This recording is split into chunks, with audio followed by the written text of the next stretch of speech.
आवाज इंडिया में आपका स्वागत है। मैं हूं प्रिया। महाराष्ट्र के उप मुख्यमंत्री अजीत पवार के बारामती में स्थित सहयोग आवास के सामने वंचित बहुजन आघाड़ी ने जोरदार विरोध प्रदर्शन किया।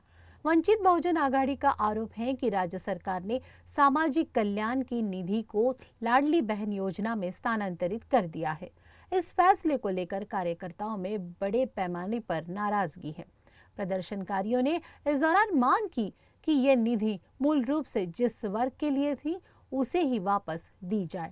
इस प्रदर्शन में बड़ी संख्या में वंचित बहुजन आघाड़ी के कार्यकर्ता शामिल हुए और सरकार के खिलाफ उन्होंने जमकर नारेबाजी की।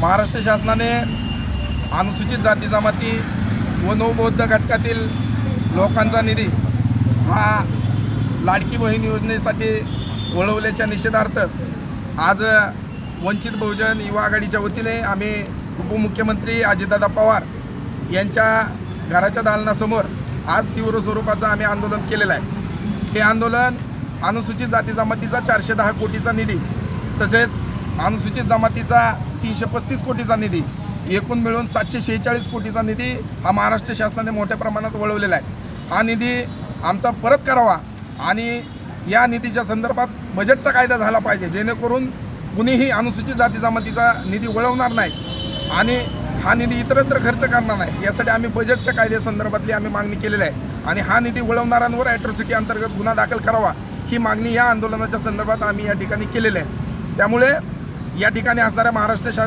सरकारने या आंदोलनाची दखल घेऊन आमचा जो अनुसूचित जाती जमातीचा जो निधी आहे तो परत करावा अशी आम्ही या आंदोलनाच्या माध्यमातून त्यांना विनंती करत आहे।